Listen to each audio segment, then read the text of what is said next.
कहीं किसी को फ्रिज में जमे हुए बर्फ शिव लग रहे हैं, कहीं किसी को आलू में गणेश दिख रहे हैं, कहीं किसी को रोटी में लड्डू गोपाल दिख रहे हैं। इन सभी को देखकर लगता है कि जिन प्रतीकों का उपयोग ऋषियों ने आम आदमियों को सत्य के करीब ले जाने के लिए किया था, उसका फायदा होने की जगह नुकसान ही हुआ। ऐसे व्यक्ति को तो तुम पागल कह दोगे जो रेस्टोरेंट ढूंढ रहा हो और रास्ते में उसे एक बोर्ड मिल जाए जिसपे लिखा हो कि रेस्टोरेंट यहाँ से 200 मीटर आगे है, और उस बोर्ड पे एक तस्वीर भी बनी हो रेस्टोरेंट की, और वो आदमी कहने लगे कि अच्छा ये रेस्टोरेंट आ गए हम क्योंकि यहाँ पे रेस्टोरेंट की तस्वीर बनी हुई है, तो तुम उसे सीधे सीधे पागल कह दो। लेकिन जब कोई आदमी प्रतीक को ही अंतिम सत्य मान लेता है, जब कोई एक आकार को ही अंतिम सत्य मान लेता है, तो तुम उसे पागल नहीं कहते। जो लोग ये दावा कर रहे हैं ना कि फ्रिज में शिवलिंग है, शिव जी का आगमन हुआ है, उन्हें पता भी नहीं होगा कि क्या है मतलब शिवलिंग का। शिवलिंग एक प्रतीक है उस परम चेतना का जो निराकार है। शिव का मतलब है वो परम चेतना और लिंग का मतलब है प्रतीक, जैसे स्त्रीलिंग होता है, पुल्लिंग होता है, ये एक प्रतीक है। लेकिन हम उस प्रतीक को ही अंतिम सत्य मानने लग जाते हैं और फिर बहुत सारे लोग ऐसी बेवकूफियां करते हैं। शिव का अगर सही में तुम्हें मतलब समझना है तो तुम्हें शंकराचार्य का निर्माण षटकम पढ़ना या सुनना चाहिए।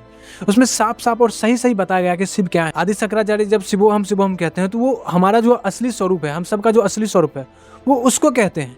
लेकिन हम शिव का मतलब कुछ और ही समझते हैं और फिर बहुत सारी मूर्खताएं करते रहते हैं, बिल्कुल ऐसे जैसे कोई चांद की तरफ उंगली से इशारा करे और लोग उंगली को ही चांद समझ ले, हम उसे बेवकूफ कहेंगे। लेकिन जब कोई प्रतीक को ही असली सत्य मानने लग जाए, परम सत्य मानने लग जाए, तो हम उसे बेवकूफ नहीं कहते।